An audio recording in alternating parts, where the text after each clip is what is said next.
there, and we got WWE business to talk about. There is breaking. There is one other big AEW story we wanted to mention as well. There is, and we've mentioned Jade Cargill a couple of times. I was listening back to the All In It show, and I remember saying I was expecting Jade Cargill to appear at the end of the women's match. Well, she did appear last week on Collision.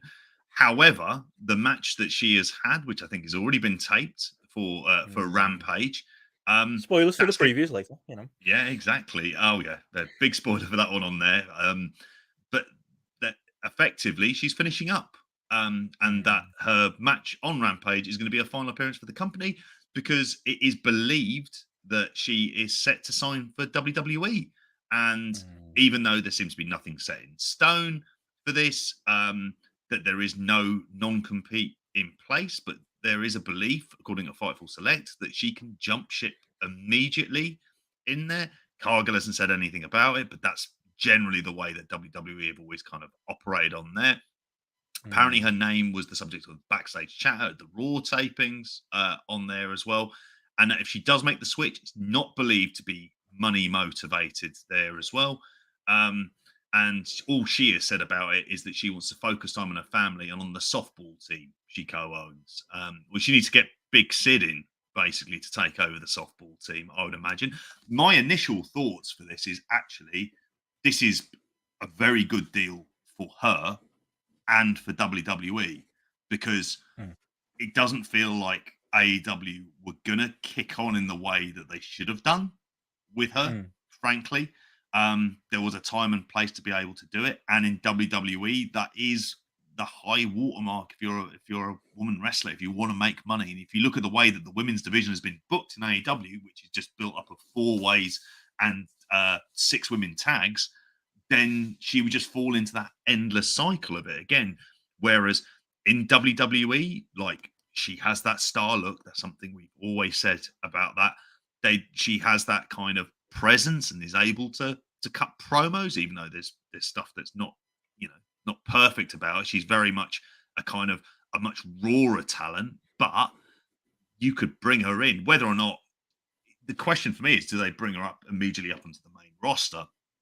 Or do they have her go down to NXT for a bit? Because that would really be the question. But I think for her, this is a really good move.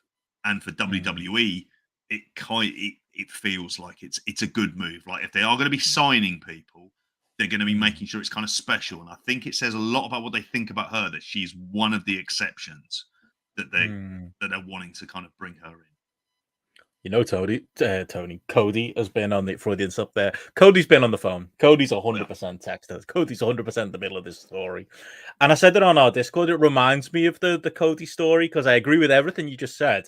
The bit I don't agree with, that I think I'm seeing a lot of people make the argument, because it's one of them. We like a nice simple analogy, and it's really nice and tidy to be like, it's good for Jade, it's good for WWE, and you know what, AEW, I've seen this quoted. They'd ran out of things to do with her anyway. No. It's good for them too. It's not good for AEW. It's absolutely not.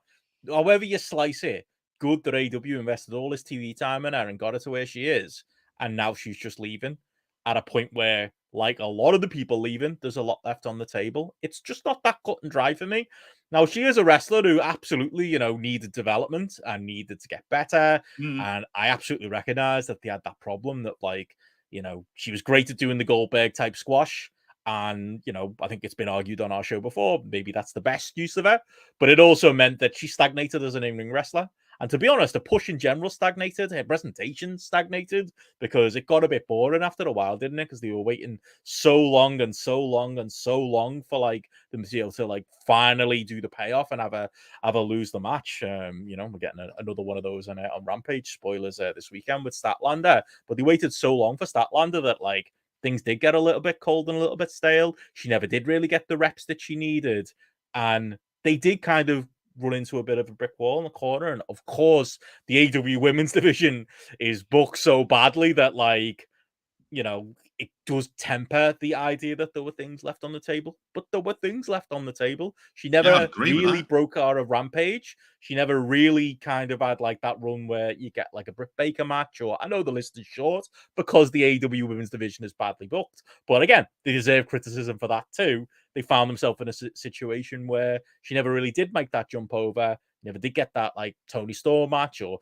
Jamie Hayter never got a chance to do something with her with a bit more substance to it. And in general, that potential we've talked about with her for so long never really got realized in AEW. And I think that's a shame. I think it's a real shame that like it's come to this. It's a real shame that like she never did push on, and it's a shame they just didn't crack it. Like it feels like it's a given.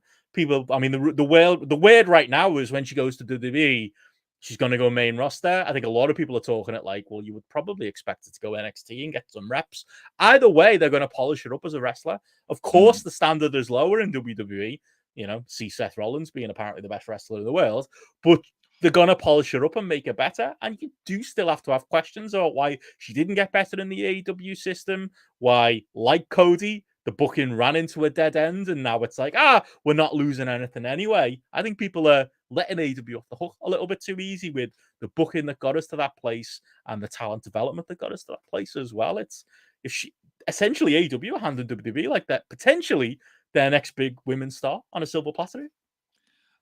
I would completely agree with you. That's the one thing I was quite careful to say. Actually, I don't think it's a good thing for AEW, because the serious feuds with the people at the top of the card, she never really had those. She had feuds with Taya Valkyrie, for God's sakes.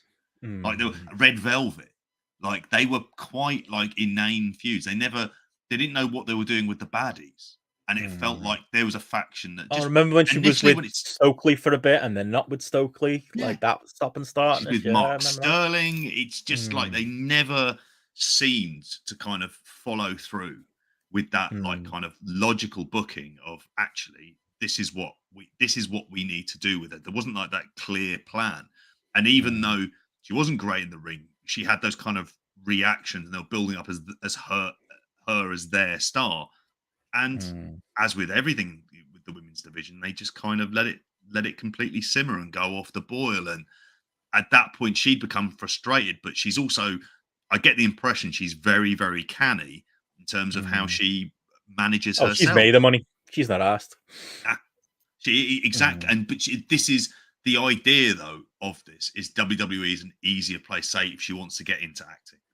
Like that's an easier place for her to be able to do it, for the recognition factor, for that kind of proper, like being treated like a superstar. She might look at like a Bianca Belair at the NASDAQ stock exchange, stood there in the background and thinking, if you put her there, that wouldn't be that much of a surprise. Like there would be that kind of appeal. Have her sat front row at a UFC pay-per-view and stuff, and you can see people kind of immediately reacting of like, well, who the hell is she? Because the look is there. You can also see that in not even just the look, with just the general potential for a big star here is there for all to see. It's glaring, it's obvious, it's fucking shining off her, you know what I mean? And this is going to be a good move for her, probably. It's probably, and like you say, absolutely going to be a good move for WWE, because I think it's not a guarantee. It's WWE still. They could absolutely fuck this with her and she ends up being a nobody. But I think the percentage chance is like a lot higher than, say, for example, a Gabe Stevenson. I think a potential to be a big star is higher than somebody like that, or a lot of people they have in NXT or whatever. But yeah, I just keep coming back to that you know, it's not a given that we should forgive AEW for getting to this position where, like I say, we're in a point where it doesn't feel like she's going to be a big miss leaving AEW. That shouldn't be the case. Somebody with this much star power and potential, they absolutely didn't explore every possibility. She's not quite Cody and Punk when you talk about the matches left on the table, but there's absolutely money and matches and star potential left on the table for us. So yeah, like I say, you're absolutely right. Good for her, but I think maybe it gives me some pause to say it's good for AEW, because it's yet another one of these stories. And I think, like Cody, in a very different way, it's going to be one where 6 months later we're all going to go, oh yeah, that probably wasn't for the best. It wasn't a good sign that like this big project so easily walked out the door and, you know, was potentially treated better at WWE. But we'll see. We'll see how, whether they, you know, can they book it as well as AEW did, at least in the beginning? Can they protect it? Can they get it right? By no means is that a guarantee either, but it certainly feels likely that they'll know what they've got there. But on that note, get to the last major story here before we clean up on some TV and some previews. On that note, actually, Dylan mentions there Wardlow could be next. That's another one. Like a Wardlow could, it sends a bad message to the talent. I think that somebody could, like Cody walked out and became an even bigger megastar in AEW. Someone of Jade Cargill's level goes to WWE, and the same happens with her. Obviously, a Wardlow is going to be watching that. A Powerhouse Hobbs is going to be watching that. Anybody with the type of look and potential you think WWE might go for will be looking at that. So there are negative aspects of that are yet unseen. But